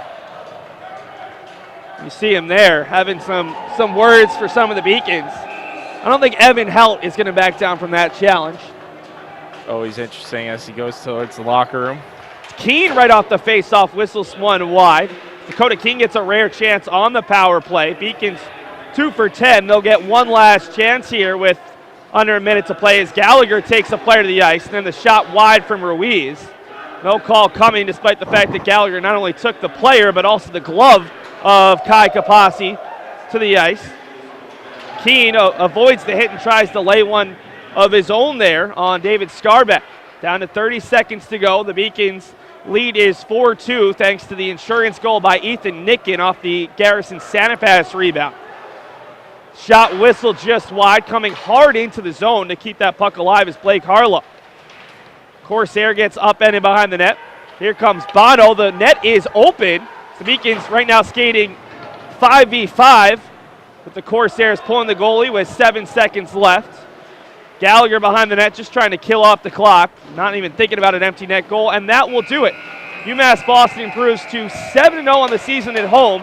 They close out the first half at 11-2, and not the prettiest finish, but after last night's 4-2 loss, certainly a big one for the Beacons to bounce back and to go at least on a little bit of a high note into second semester. Well, I think you're going to be in games like this as a hockey team, as a hockey club. Anytime you're in a season, you're going to have games where you really have you're either a major disadvantage or a major advantage on paper, yet you still have to compete. And as you see the referees talking with both teams here, no extra stuff in the line. But my point being is that this was a game where the Beacons found a way to get things done. And, you know, this was a tough one. I think for a while there, it looked like UMass Dartmouth was going to mount a comeback, but Beacons held on tight there. And one other thing, folks, is we're watching these teams go through the handshake line. It looks like John Bono is being attended to with Ed Perkins, the head trainer.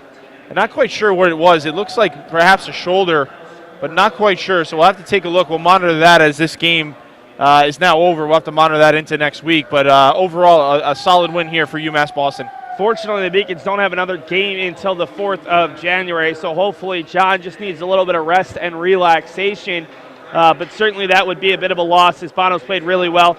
Nice moment there between Gabe Chukrin and Jonathan Ruiz as those two guys who believe played together in the EHL. Ruiz, who spent his time as the Philadelphia Junior Flyer with Gabe Chukrin, a little bit of a handshake and a hug between those two former Philadelphia Flyers.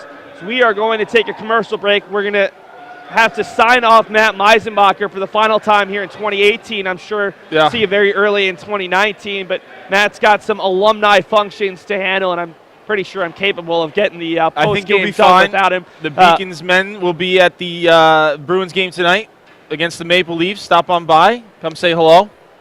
But yeah, I got less than an hour here. I got to get on the road. All right. Well, Matt, thanks so much for all of your hard work and for all of your knowledge here on the Beacons Broadcast Network.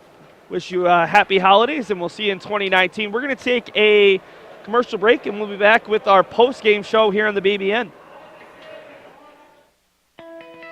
Imagine yourself at one of fewer than 300 prestigious research universities in the country, located on a peninsula overlooking the Boston Harbor, just minutes from downtown Boston.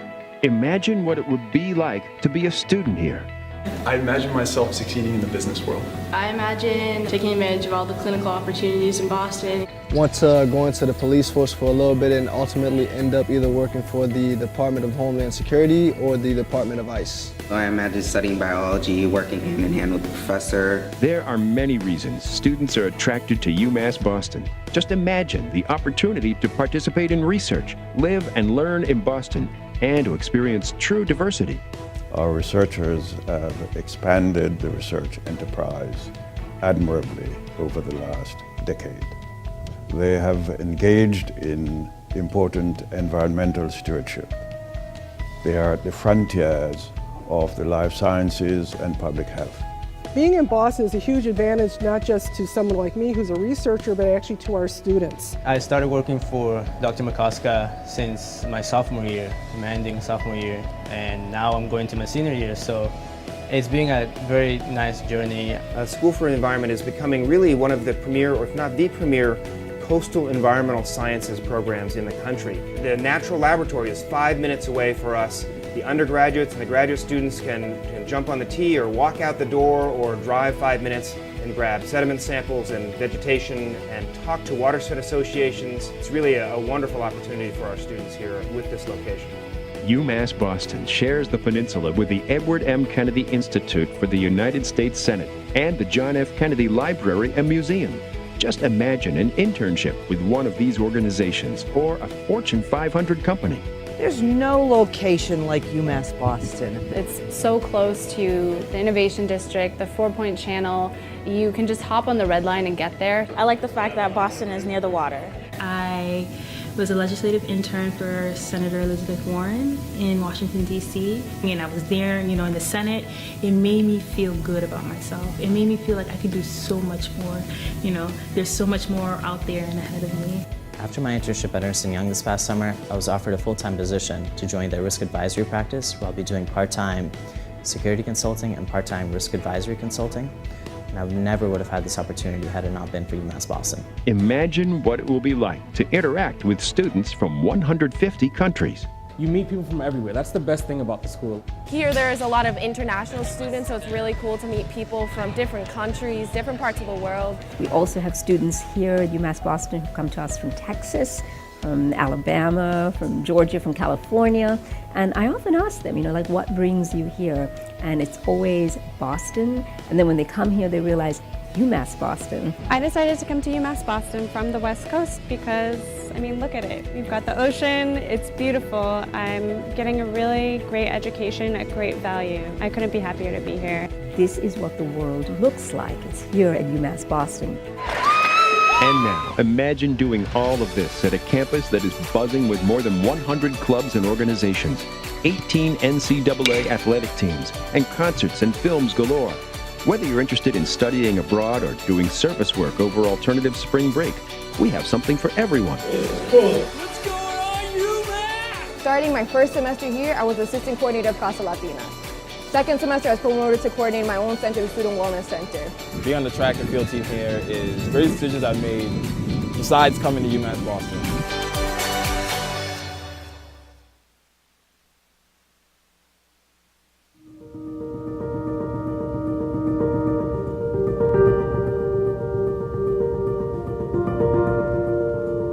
People at UMass Boston, they're here because they know they can have an impact, not just on research, but on people, on their students. I came here from the University of Michigan to develop and direct the Center for Personalized Cancer Therapy. What is, I think, really great about the CPCT is that it's actually a joint venture between UMass Boston and the Dana-Farber Harvard Cancer Center. We're able to bring researchers from Dana-Farber with expertise in cancer care, cancer research, and experts from UMass Boston in various aspects of science and sociology, and to really build bridges and partnerships designed to do wonderful, innovative research. Because of the facilities that we were able to put together through the Center for Personalized Cancer Therapy, we're able to attract very high-level junior investigators from the Dana-Farber Harvard Cancer Center. Most recently, Dr. Shalja Pathania. I work on BRCA1 and BRCA2 genes. The women have mutations in these genes. they have almost 80% chance of getting breast cancer. We now have, or will have for the first time, an insight into why these cells are becoming tumor cells. And having that information is critical in designing the preventive or even therapeutic strategies that can help reduce BRCA1 cancer or BRCA2 cancer. I have the right kind of collaborators around me. It's a perfect recipe to do some very innovative research that pushes the science further. For our project, there's no way we could do this work without the partnership of UMass Boston and the diversity that it brings and the expertise and community-based research. I think that UMass Boston has a little different position in developing the STEM pipeline than the private universities do. We started a program with UMass Boston called Set Sail for Success to help first-year students in the College of Nursing and Health Sciences. One of the aspects about partnering with UMass Boston that was especially important to us at Harvard Pilgrim is the fact that its student population that it educates and that graduates stay in this area. We have a really tremendous group of young promising minority students. I have no doubt they have a bright future, whether it's in cancer research or clinical care or leadership or community activism. Those are the kinds of leaders that we need in the Commonwealth, and we're going to be ready with open arms and hands once they graduate from UMass Boston. The opportunities are there, and UMass Boston is really making a difference to make them be ready. What's really unique, I think, here is that we're really encouraged to not just do research, but to do research that really improves people's lives and solves problems. Society has really never had to deal with a problem as complex as dealing with climate change before. Climate Ready Boston is our data-driven approach to climate change and how we can make sure the city of Boston is prepared for the next 100 years. By leveraging the expertise of UMass Boston and Paul and Ellen, we've been able.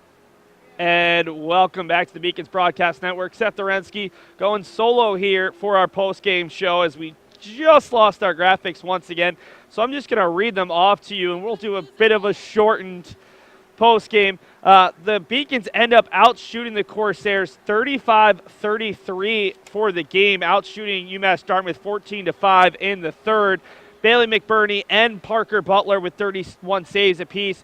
UMass Dartmouth 34 of 72 on the faceoffs. The Beacons 38 of 72 rather. UMass Boston 2 for 11 on the power play. The Corsairs at 1 for 6. UMass Dartmouth with 22 penalty minutes. The Beacons with 15. So just 37 after the two teams had 47 the first time around. Beacons winning both of these games by 2 goals. Quick scoring summary. Daniel Nachbaur scored the Beacons' first 2 goals. A power play goal at 7:24 of the first. Added a goal at 13:15 of the second. 13:15 of the first. Chris Peters made it 3-0 at 12:58 of the second with the power play goal. Stephen Leonard responded with the power play goal at 16:51 of the second period. Jonathan Ruiz made it 3-2 with an even strength goal at 13:23, and then Ethan Nickens scored off of a Garrison Santa Pass shot at 18:39. Our 3 stars for today's game: Daniel Nachbaur, the number 1 star, scoring the first 2 goals. Chris Peters gets the number 2 star, scoring the game winner. And then the 3rd star, Ethan Nicken, with a goal on an assist. Looking around the rest of the conference, New England College closes out Norwich 2-1. So Norwich is 8 points behind the Beacons through 8 games out of 18. Hobart defeats Johnson & Wales 6-1. Southern Maine knocks off Castleton 3-0. And in the late one, Skidmore and Suffolk, that's a 7 o'clock start, so they still have about 37 minutes before puck drop. Looking ahead for UMass Boston, they're off until the new year. They'll host the 53rd annual Codfish Bowl, I believe we're up to. Make it the 54th annual Codfish Bowl on January 4th and 5th. The Beacons will host Tufts University on the 4th, and then if they win, they'll play in the championship game on the 5th against the winner of Bryn Athyn College and SUNY Cortland. Right now, let's give a shout-out to our production crew. I'm going to do this from memory, so this is a little bit tougher. Rachel Maslak, your director. Alyssa Fugel and Allie Crawford on instant replay and graphics. Our camera operators, Kyle Penny, Roxanne Vento, Kelly Danahy, and Jillian Francis. That'll do it for us here from the Edward T. Barry Ice Rink for 2018. UMass Boston men's hockey, 11-2. The women's hockey team at 500. Remember, we have 3 men's basketball games next week, and that'll wrap up the athletics year for UMass Boston, at least here at home. Thanks so much for watching, folks. Hope you enjoyed it. For all of our crew, my name is